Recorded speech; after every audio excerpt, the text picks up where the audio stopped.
Lucas, capítulo 11. A oração dominical.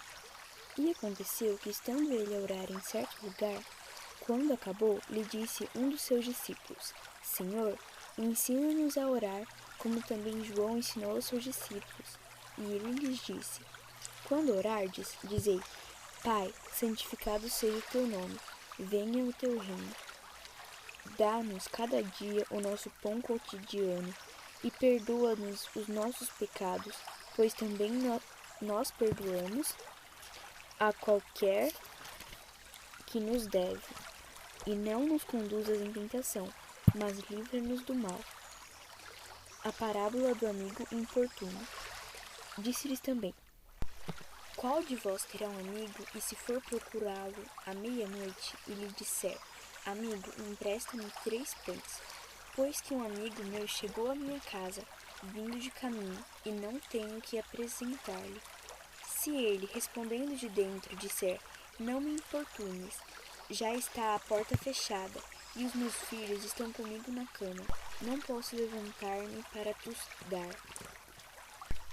Digo-vos que ainda que não levante e dar-lhes, por ser seu amigo, levar-se-á todavia por causa da sua importunação, e lhe dará tudo o que houver mister. E eu vos digo a vós: pedi e dar-se-vos-á, buscai e achareis, batei e abrir-se-vos-á. Porque qualquer que pede recebe, e quem busca acha, e a quem bate abrir-se-lhe-á. E qual pai dentre vós que, se o filho lhe pedir pão, lhe dará uma pedra? Ou também, se lhe pedir peixe, lhe dará por peixe uma serpente? Ou também, se lhe pedir um ovo, lhe dará um escorpião? Pois se vós, sendo maus, sabeis dar boas dádivas aos vossos filhos, quanto mais dará ao Pai Celestial o Espírito Santo àqueles que lhe pedirem. A blasfêmia dos fariseus. E estava ele expulsando um demônio, o qual era mudo. E aconteceu que, saindo o demônio, o mudo falou, e maravilhou-se a multidão. Mas alguns deles diziam: Ele expulsa os demônios por Beelzebul, príncipe dos demônios. E outros, tentando, pediam-lhe um sinal do céu. Mas, conhecendo ele os seus pensamentos, disse-lhes: Todo reino dividido contra si mesmo será assolado, e a casa dividida contra si mesma cairá. E se também Satanás está dividido contra si mesmo, como subsistirá o seu reino? Pois dizeis que eu expulso os demônios por Beelzebul. E se eu expulso os demônios por Beelzebul, por quem os expulsam vossos filhos? Eles, pois, serão os vossos juízes. Mas, se eu expulso os demônios pelo dedo de Deus, certamente a vós é chegado o reino de Deus. Quando o valente guarda, armado, a sua casa em segurança, está tudo quanto tem. Mas, sobrevindo outro, mais valente do que ele, e vencendo, tira-lhe toda a tua armadura em que confiava, e reparte os seus despojos. Quem não é comigo é contra mim, e quem comigo não ajunta, espalha. Quando o espírito imundo tem saído do homem, anda por lugares secos, buscando repouso, e não o achando, diz: Tomarei para minha casa de onde saí. E chegando, acha-a varrida e adornada.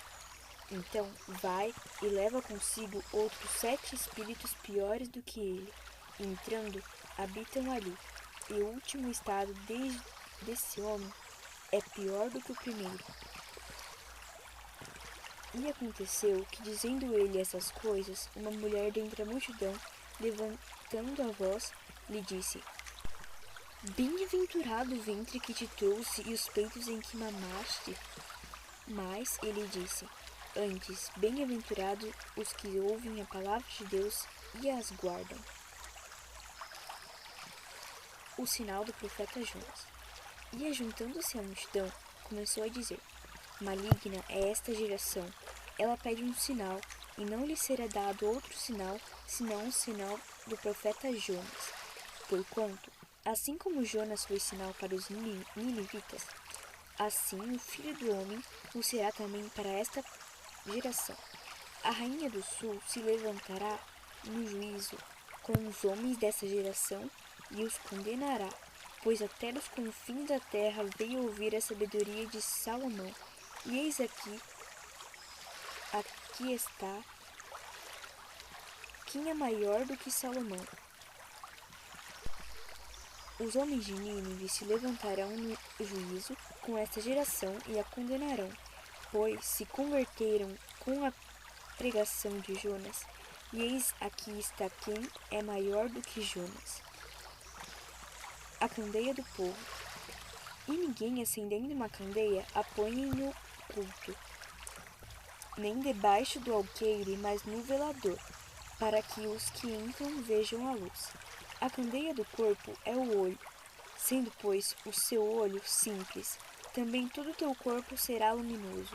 Mas se for mau, também o seu corpo será tenebroso. Vê, pois, que a luz em ti não sejam trevas. Se, pois, todo o seu corpo é luminoso, não tendo em trevas parte alguma, todo será luminoso, como quando a candeia te alumia com o seu resplendor. Jesus censura os fariseus e os escribas. E estando ele ainda falando, rogou-lhe um fariseu que fosse jantar com ele. E entrando, assentou-se à mesa. Mas o fariseu admirou-se, vendo que se não lavara antes de jantar. E o Senhor lhe disse: Agora vós, os fariseus, limpais o exterior do copo e do prato, mas o vosso interior está cheio de rapina e maldade. Loucos! O que fez o exterior não fez também o interior? Dai antes esmola do que tiverdes, e eis que tudo vos será limpo.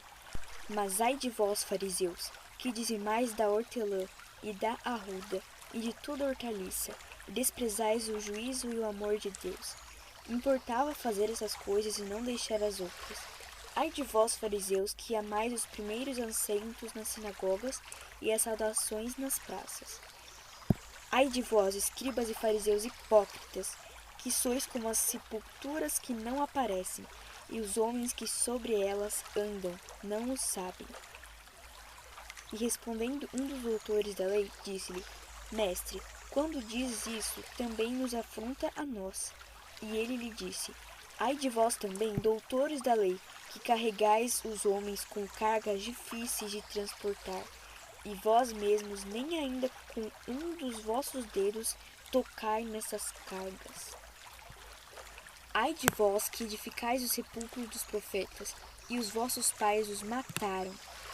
Bem testificais, pois, que consentis nas obras de vossos pais, porque ele os mataram, e vós edificais os seus sepulcros. Por isso diz também a sabedoria de Deus: profetas e apóstolos lhe mandarei, e eles matarão uns e perseguirão outros, para que desta geração seja requerido o sangue de todos os profetas que desde a fundação do mundo foi derramado, desde o sangue de Abel até o sangue de Zacarias, que foi morto entre o altar e o templo. Assim vos digo, será requerido desta geração. Ai de vós, doutores da lei, que tiraste a chave da ciência, vós mesmos não entrastes e impedistes os que entravam. E dizendo-lhes ele isso, começaram os escribas e os fariseus a apertá-lo fortemente e a fazê-lo falar acerca de muitas coisas, armando-lhe ciladas a fim de apanharem da sua boca alguma coisa para o acusarem.